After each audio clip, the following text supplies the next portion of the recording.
بسم الله الرحمن الرحيم والذين جاهدوا فينا لنهدينهم سبلنا وقال النبي صلى الله عليه وسلم الله كأنك تراه فإن لم تكن تراه فإنه يراك أو كما عليه الصلاة والسلام আল্লাহ তাআলার দরবারে শুকরিয়া আদায় করি যে আল্লাহ রাব্বুল আলামিন আমাদেরকে তার মহান একটা হুকুম জুমার নামাজ পড়ার জন্য তার ঘরে আসার তৌফিক দান করেছেন। যদি সকলে বলি আলহামদুলিল্লাহ।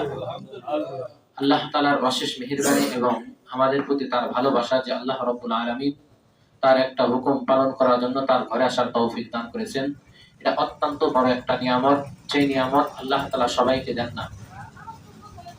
আজ আমাদের থেকে অনেক ফ্রি মানুষ ছিল যাদের সমর্থ ছিল মসজিদে আসার, কিন্তু তারপরেও তারা মসজিদে আসে নাই অর্থাৎ আল্লাহ তাআলা তাদেরকে তৌফিক দেয় নাই। আল্লাহ তাআলা তাদেরকে যে জ্ঞান দিয়েছে সেই জ্ঞান তারা নষ্ট করে ফেলছে।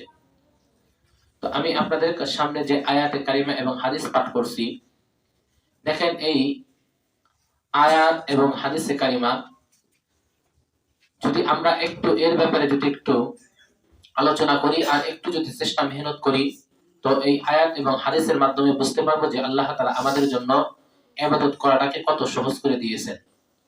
যে আল্লাহ তাআলা বলেন আল্লাযীনা জাহাদু ফিনা লানাহদিয়ান্নাহুম সুবুলানা, যে আল্লাহ তাআলা বলেন যেই বান্দা আমার এই রাস্তায় একটু মুজাহাদা করে, তো আমি আল্লাহ তার জন্য আমার এই পথকে সহজ করে দেই।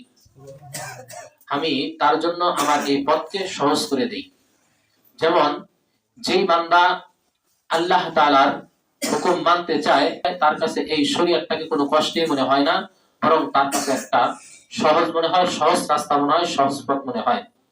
কিন্তু যে ব্যক্তি এই রাস্তায় চলার জন্য সামান্য পরিমাণও যদি কষ্ট মেহনত না করে, তো তার কাছে এই পথটা অর্থাৎ শরীয়তের পথটা তার কাছে বোঝা মনে হয়। যেমন আমরা যারা শরীয়তের উপর থাকার জন্য চেষ্টা করি, পাঁচজাগানা নামাজের কথা বলি অথবা পাঁচজাগানা নামাজের সারার কথাই বলি, যারা শুধু জুমার নামাজ পড়ি, তো দেখবেন সে যত ব্যস্ততা থাকুক না কেন, কমপক্ষে শুক্রবার তার এই অবসর সময়টা সে বের করবেই যে আমার জুমার নামাজ পড়তে হবে। কারণ কি, সে একটু চেষ্টা এবং মেহনত করছে যে আমার জুমার নামাজ পড়তে হবে, তো দেখা যাইতেছে তার জন্য আর এই কাজটা সহজ, কষ্ট হইতেছে না, সহজ হয়ে গেছে। তারপরে আরেকটা বিষয় যে আমরা দুনিয়াতে যে যত যাই করি না কেন, কোন ব্যক্তি যদি দুনিয়াতে যদি সফল হতে চায়, তারও কিন্তু কষ্ট এবং মুজাহাদা করতে হয়। কোন ব্যক্তি যদি দুনিয়াতে যদি এরকম ভাবে কিছু অর্জন করতে চায়, ওই বস্তু অর্জন করার জন্য কিন্তু তার কষ্ট করতে হয়। তো বোঝা গেল শরীয়তের বিষয় হোক আর শরীয়তের বাহিরে হোক, কোন বিষয় এমনি এমনি অর্জিত হয় না, কোন বিষয় এমনি এমনি অর্জন হয় না, বরং কষ্টের মাধ্যমে অর্জন করতে হয়। কোন ব্যক্তি যদি চাকরি পাইতে চায়, ভালো চাকরি পাইতে চায়, সরকারি চাকরি খুঁজতে চায়, তো তার ওই রকম ভাবে সরকারি চাকরি পাওয়ার জন্য যেই রকম তার যোগ্যতা, যেই রকম তার কষ্ট মেহনত, ওই রকম তার কষ্ট মেহনত করতে হয়। ঠিক ততরূপ ভাবে আল্লাহ তাআলা বলেন ওয়াল্লাযীনা জাহাদু ফিনা লানাহদিয়ান্নাহুম সুবুলানা, বান্দা তোমরা আমার এই রাস্তায় যদি চলার জন্য সামান্য পরিমাণ যদি কষ্ট করো, মুজাহাদা করো, তো আমি বান্দা তোমার এই রাস্তাকে আমি সহজ করে দিব। সুবহানাল্লাহ। দেখেন, তো আল্লাহ তাআলা আমাদেরকে এই রজব মাস যাওয়ার পর শাবান মাস প্রায় শেষের দিকে, শাবান মাসের পর আমাদেরকে রমজান মাস আল্লাহ তাআলা যদি হায়াতে তৌফিক দান করে, তো রমজান মাসে আমরা পৌঁছবো। দেখেন এই রজব এবং শাবান মাসে হুজুর আকরাম সাল্লাল্লাহু আলাইহি ওয়াসাল্লাম সাহাবায়ে কেরামদেরকে রজব এবং শাবান মাসে এত আলোচনা করতেন যে আমাদের হুজুর আকরাম সাল্লাল্লাহু আলাইহি ওয়াসাল্লাম আমাদেরকে সবসময় সতর্ক করে গেছেন যে রজব এবং শাবান মাসের পরেই কিন্তু রমজান মাস আসতেছে। তো এই মাসে আমাদের ইবাদত বন্দেগী বেশি বেশি করতে হবে, এবং এই মাসে যেন আমরা ইবাদত বন্দেগী করতে পারি সেজন্য আমাদেরকে প্রস্তুতি নিতে হবে। তো হুজুর আকরাম সাল্লাল্লাহু আলাইহি ওয়াসাল্লাম একটা দোয়া সাহাবায়ে কেরামদেরকে শিক্ষা দিয়েছেন যে আল্লাহুম্মা বারিক লানা ফি রজব ওয়া শাবান ওয়া বাল্লিগনা রমাদান। দেখেন রজব মাস চলে গেছে, রমজান এই রজব মাসের পরে এখন শাবান মাসও প্রায় শেষের দিকে। তো শাবান মাসের পরে আল্লাহ তাআলা আমাদেরকে রমজান মাস দান করবেন। তো এইজন্য হুজুর আকরাম সাল্লাল্লাহু আলাইহি ওয়াসাল্লাম সবসময় দোয়া করতেন আল্লাহুম্মা বারিক লানা ফি রজব ওয়া শাবান ওয়া বাল্লিগনা রমাদান। হে আল্লাহ, তুমি আমাকে রজব এবং শাবান মাসে বরকত দান করো এবং রমজান মাস পর্যন্ত পৌঁছায়া দাও। আসলে হুজুর আকরাম সাল্লাল্লাহু আলাইহি ওয়াসাল্লাম সাহাবায়ে কেরামদেরকে কেন এই দোয়াটা শিক্ষা দিলেন? দেখেন প্রত্যেকটা, আমি বলছি শুরুতেই বলছি, যে ব্যক্তি যে লাইনে কষ্ট করবে, যে ব্যক্তি যে লাইনে মুজাহাদা করবে, তো আল্লাহ তাআলা তাকে ওই লাইনে উঠায়া দিবেন। কোন ব্যক্তি যদি দুনিয়া পাওয়ার জন্য যদি কষ্ট করে, যদিও সেটা শরীয়ত বিরোধী কাজ হয়, তো আল্লাহ তাআলা তাকে উঠায়া দিবেন। যেমন আমাদের সমাজের কথাই বলি, আমাদের দেশের বেশিরভাগ মানুষের নীতি হলো শরীয়ত বিরোধী। আমাদের বর্তমান প্রত্যেকটা এলাকার কথাই বলি, যারা মাতবাড়ি করে দেখবেন তাদের মধ্যে শরীয়তের জ্ঞান কম, কিন্তু দুনিয়ার পাওয়ার বেশি, দুনিয়ার পাওয়ার বেশি। কারণ কি, সে যেরকম আল্লাহ তাআলার কাছে তামান্না করছে, তো আল্লাহ তাআলা তাকে ওইরকমই দিয়ে দিয়েছেন। যেমন হুজুর আকরাম সাল্লাল্লাহু আলাইহি ওয়াসাল্লাম এর জামানায় আবু জাহেল যেরকম হুজুর আকরাম সাল্লাল্লাহু আলাইহি ওয়াসাল্লামকে সবসময় কষ্ট দিয়েছেন। এমনও আছে হুজুর আকরাম সাল্লাল্লাহু আলাইহি ওয়াসাল্লাম নামাজ পড়তে বসছেন, মুনাফিকরা এরকম আল্লাহু আকবার নারী বলে হুজুর আকরাম সাল্লাল্লাহু আলাইহি ওয়াসাল্লামের মাথার উপর এসে সাইরা দিবেন। এখন বলেন তো, আল্লাহ তাআলা যদি ইচ্ছা করতো তো ওই মুহূর্তে তাকে শেষ করে দিতে পারতো না? পারতো, কিন্তু করে নাই কেন? আল্লাহ তাআলার কাছে যেই বান্দা যেরকম চাবে, তো আল্লাহ তাআলা তাকে ওইরকমই দিবেন দুনিয়াতে। কিন্তু ভালো যদি হয় তাহলে পরকালে ভালো হবে, আর যদি দুনিয়াতে যদি মন্দ হয়, তো এর কাজ, এর যে শাস্তি, সেটা আল্লাহ তাআলা তাকে পরকালে দিয়ে দিবেন।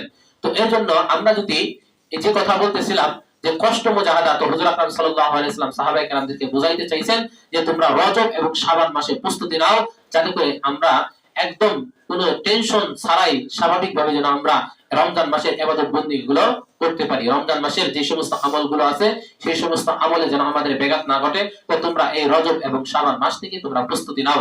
কারণ দেখেন, দুনিয়ার কথা বলতেছিলাম যে দুনিয়াতে কোনো বস্তু যদি আমরা অর্জন করতে চাই, সেটা কিন্তু একদিনে অর্জন হয় না, বরং আগের থেকেই কি করতে হয়, আমাদেরকে ওই ব্যাপারে কষ্ট করতে হয়, প্রিপারেশন নিতে হয়, ওইরকম ভাবে প্রস্তুতি নিতে হয়।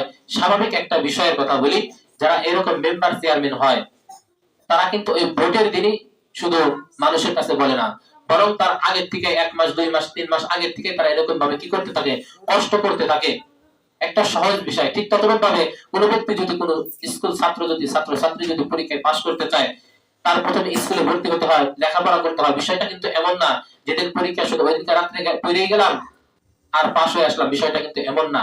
তো একটা ছাত্র যদি সে যদি পরীক্ষায় পাশ করার জন্য যদি এত কষ্ট করতে পারে, তো পরকালে আল্লাহ তাআলা আমাদেরকে এত নাজ নিয়ামতের কথা বলছেন, এত আল্লাহ তাআলা আমাদেরকে বিশাল বড় জান্নাত দান করবেন। সেই জান্নাত অর্জন করার জন্য কি আমাদেরকে একটু কষ্ট মুজাহাদা করতে হবে না? অবশ্যই করতে হবে। দেখেন আল্লাহ তাআলা আমাদের এই শরীয়তের হুকুমকে যেন আমরা যেন সহজেই পালন করতে পারি, আমরা যেন সহজেই যেন আমাদের জান্নাতটা কামাই করতে পারি, তো আল্লাহ তাআলা আমাদেরকে এমন কিছু বিশেষ রাত দান করছেন, এমন কিছু বিশেষ রাত দান করছেন। যেমন শবে বরাতের রাত, শবে কদরের রাত, যে ফজিলতপূর্ণ রাত হলো শবে কদর, এরকম শবে বরাতের রাতের কথাও আছে। দেখেন এই সমস্ত রাত কেন আল্লাহ তাআলা আমাদেরকে দিলেন? এটা আল্লাহ তাআলা চায় যে আমার বান্দা যেন সামান্য পরিমাণ ইবাদতের মাধ্যমে যেন তারা আগের যে সমস্ত নবী ছিলেন, যে সমস্ত উম্মাহ ছিলেন, তাদের হায়াত ছিল লম্বা, তারা যদি এত বছর ইবাদত করে যদি এত সওয়াব কামাইতে পারে, তো আখিরি জামানার নবীর উম্মাহ তাদের কি সওয়াবের প্রয়োজন আছে না? আছে, অবশ্যই আছে। এজন্যই আল্লাহ তাআলা আমাদেরকে এরকম বিশেষ রাত দেয়া থাকেন।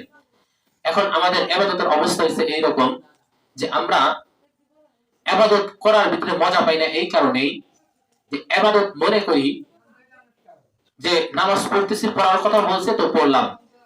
আপনারা একটু হিসাব করে দেখবেন, যখন আমি কোনো ব্যক্তির আন্ডারে কাজ করি, যখন আমি কোনো ব্যক্তির আন্ডারে চাকরি করি, যখন আমার মালিক উপস্থিত থাকে, তখন আমার কাজের গতি একরকম থাকে। আর যখন আমার মালিক আমার কাছে না থাকে, তখন কিন্তু আমার কাজের গতি কিন্তু অন্যরকম হয়ে যায়। কারণ কি? কারণ হলো আমার মালিক সামনে আছে, তার সামনে যদি কাজের মধ্যে ত্রুটি করি অথবা কাজের মধ্যে যদি এরকম ফাঁকিবাজি করি, তো সে আমাকে বকবে বা সে আমাকে চাকরি থেকে বের করে দিবে। এই জন্য এই অবস্থায় আমরা কি করি? মালিক থাকা অবস্থায় আমরা কাজ খুব সুন্দরভাবে করি। তো এই কারণে আল্লাহ তাআলা রাসূল হাদিসের মধ্যে বলেন, উবুদুল্লাহ, তোমরা আল্লাহ তাআলার ইবাদত বندگی করো কাআন্নাকা তারাহু, যেন তোমরা আল্লাহ তাআলাকে দেখতেছো। তোমরা ইবাদত বندگی এইরকম ভাবে করো যেন তোমরা আল্লাহ তাআলাকে দেখতেছো। ফাইন লাম তাকুন তারাহু, যদি তুমি তাকে না দেখো, ফাইন্নাহু ইয়ারাকা, নিশ্চয়ই তাহলে তিনি তোমাকে দেখতেছেন। দেখেন আল্লাহ তাআলার রাসূল কি বলতেছেন, তোমরা যখন ইবাদত করবে তখন মনে করবে আল্লাহ তাআলাকে আমি দেখতেছি। আর যদি তুমি আল্লাহ তাআলাকে যদি নাই দেখো, তাহলে তুমি স্মরণ রাখো যে আল্লাহ তাআলা তোমাকে দেখতেছে। আল্লাহ তাআলা কি করতেছেন? তোমাকে দেখতেছেন। দেখেন আমাদের ইবাদত বন্দিগি যদি এইরকম ভাবে যদি হয়, যদি এই মন মানসিকতা নিয়ে যদি আমরা ইবাদত বন্দিগি করতাম, তো ইনশাআল্লাহ আমাদের ইবাদতের মধ্যে মজা আসতো এবং আমাদের ইবাদত বন্দিগি আরো সুন্দর হয়ে যেত। কিন্তু আমাদের অবস্থাতে এইরকম যে আমরা অনেক সময় ইবাদত বন্দিগি করি যে দায় ঠেকানোর জন্য, যে নামাজ না পড়লে কি হবে, অথবা যদি নামাজ পড়লেই বা কি হবে, যে মানুষে পড়ে আমিও পড়ি। তো এইরকম মন মানসিকতা নিয়ে যখন আমরা ইবাদত বন্দিগি করব, তো এই ইবাদত বন্দিগির মধ্যে আমরা মজা পাবো না। তো যাই হোক, সামনে রমজান মাস আসতেছে, তো রমজান মাসেরও আমাদের এরকম প্রস্তুতি নেওয়ার বিষয় আছে।